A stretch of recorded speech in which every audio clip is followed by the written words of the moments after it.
now. I mean, there's some crazy stuff going on right here.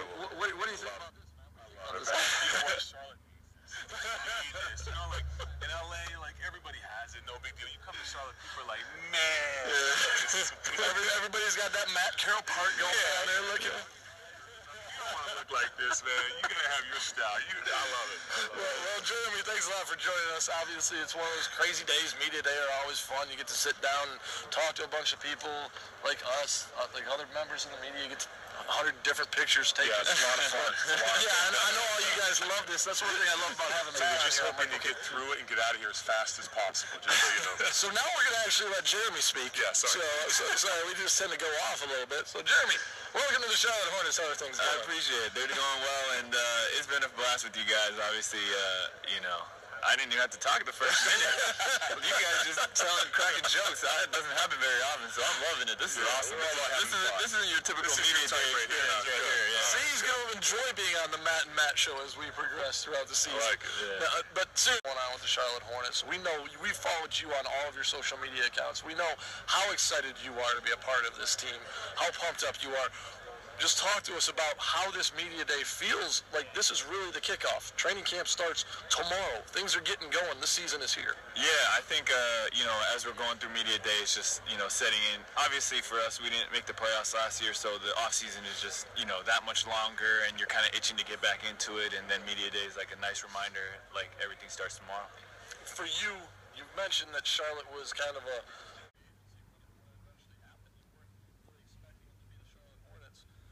settled in, and now how much do you feel like this is a great fit for you? We know you enjoyed your conversations that you've had with Coach Cliff, but how has things evolved for you? I mean, since I've gotten here, it's been exactly as he's kind of expressed it to me, and I can just tell by the culture, and it's just a healthy organization, and there's so many things that I feel, you know, guys are working hard, and, you know, we came out here 2-3 weeks before just to get team workouts and to get adjusted to the new system, and so it's been awesome, man, and, you know, we just have high-character guys, you know, I mean, Matt probably knows, it's hard to piss somebody off the first time you meet him, but, like, after a couple weeks, you start to get the upper side, and you're like, oh, you know, I don't know about him or him, but, like, hey, everybody here has been awesome. Yeah. Is there anybody that you've actually kind of bonded with pretty quickly on this team so far? I mean, there's a lot of guys who like to joke around, a lot of guys who like to mess around, but there's also a lot of new faces. So. Yeah, I mean, Al Jefferson is really funny.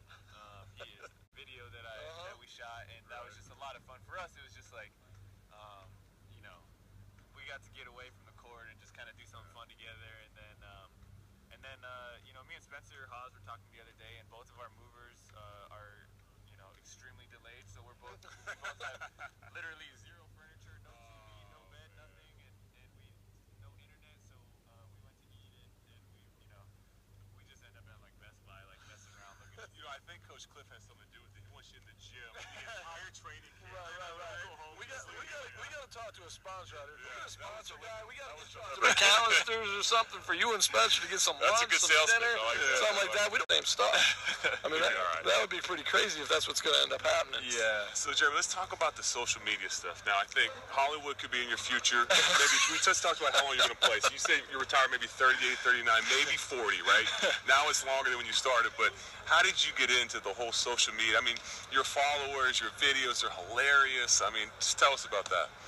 I think for me, I used to like be really nervous in front of cameras, and so I was always like, I didn't want to do any interview, anything. And this is when, high school? This is my first year in the league. Really? Yeah. Wow.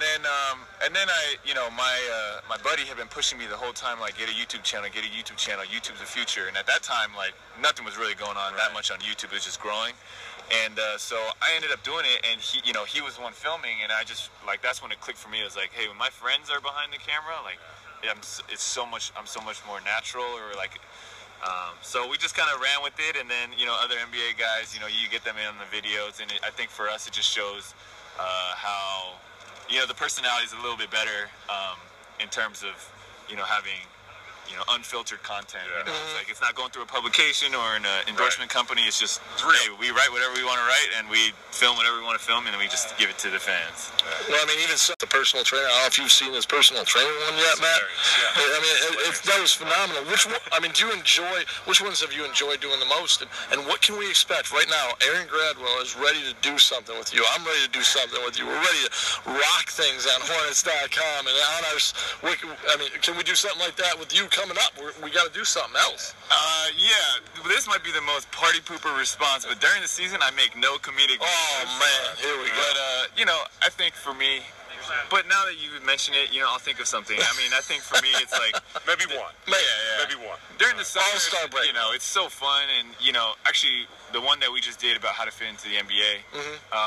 I always, during the summer you work out with a lot of your former teammates and friends, and everyone's in LA or everyone's in these big cities, and so you see all your friends, you work out with them, and then like afterwards it's just like, hey, can you just film this for 5 minutes? Like this is a scene that we think would fit for you. So it didn't take as long as you maybe anticipated to do it. No, it was great. I mean, that was hilarious. Yeah, all the people you had in it. Everything probably took 5 to 10 minutes to film, like each individual scene, but it just spanned over a long period of time because you're not, you don't see. Landry, Corver, DeAndre, Steph, all in a 1 week span. It's just throughout the summer. So we've just been working on it for a while, and 2 weeks pass and we'll get this scene, and then But that's great. Now you talked about those bigger city with a small town feel is what I like to say. It is a little more family oriented. How are you adjusting to being in Charlotte? Are you enjoying your time so far in the city, and do you like this place? I really like it. I know during my press conference I was like, oh, it kind of reminds me of Palo Alto, and I think Charlotte people and Palo Alto people were offended. And I was like, man, we're not Somehow I offended everyone. I was like, wow, now I got to work on that one. But I still stand by it because it's like you said, it's Palo Alto is like really low key and good weather and nice people, and it's like a slower speed, and then. There's San Francisco, San Jose, there's a big city feel if you want. Same with Charlotte. You can just go downtown, or you can get a little bit out and you feel like you're in the suburbs. Well, I guess you are.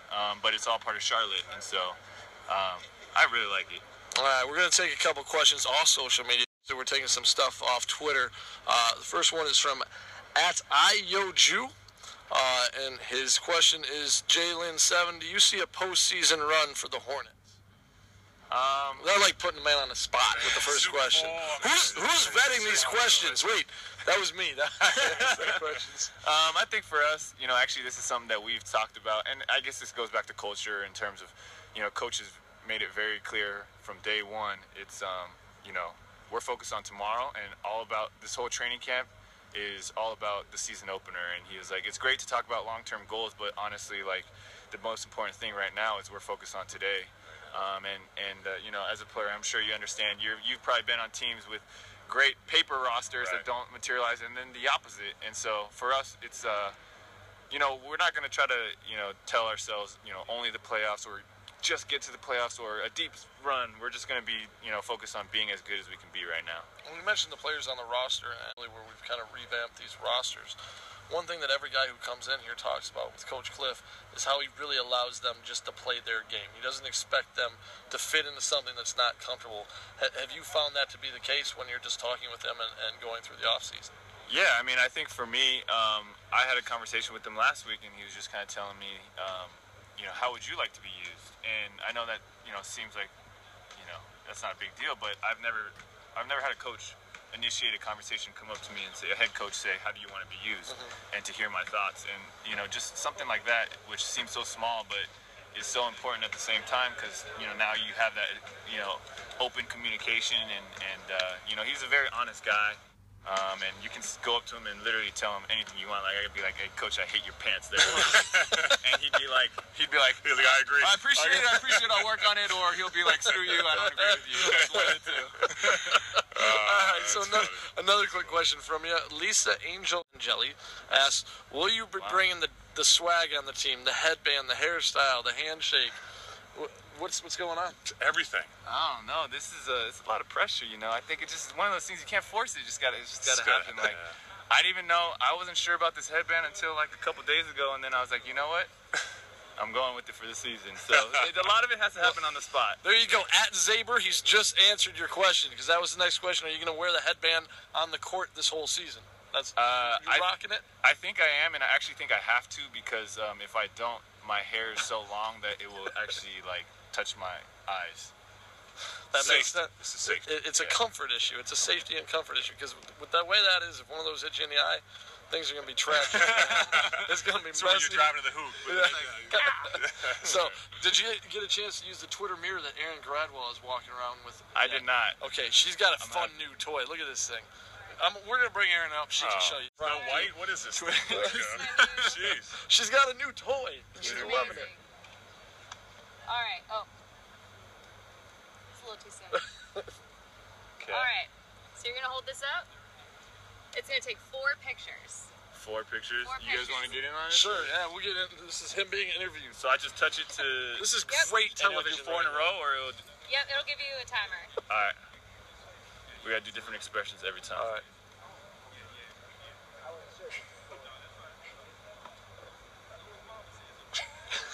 Perfect. There we go. So That's all right. this He's will Hollywood, give you. man. I'm telling you. This is This- all right. I this- love You it. can sign it.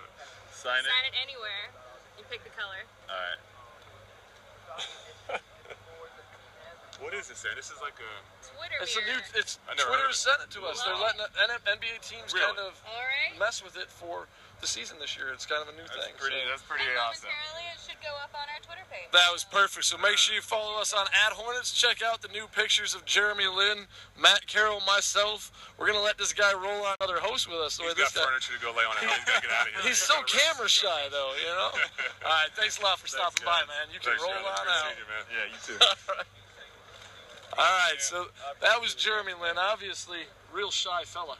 Oh, he's great. I mean, right up there with that Matt Carroll. I don't know how I can get this I guy think to what's talk. neat, you know, he talks about personalities in the NBA and egos and all that stuff, but you could tell he's one of those guys that just gets it. You know, somebody who doesn't take themselves too serious. Yeah, you're an NBA player, but you know what? You're like everybody else. Right. And he has fun, he jokes around, very down to earth, and I'm sure that probably comes from his upbringing and everything and his family, but it's just good to have a guy like that on your team, you know, that can have those relationships and keep things light, just have a good perspective on what's really going on and what's really important. I was gonna say because when you look at this team 2 years ago, so much was made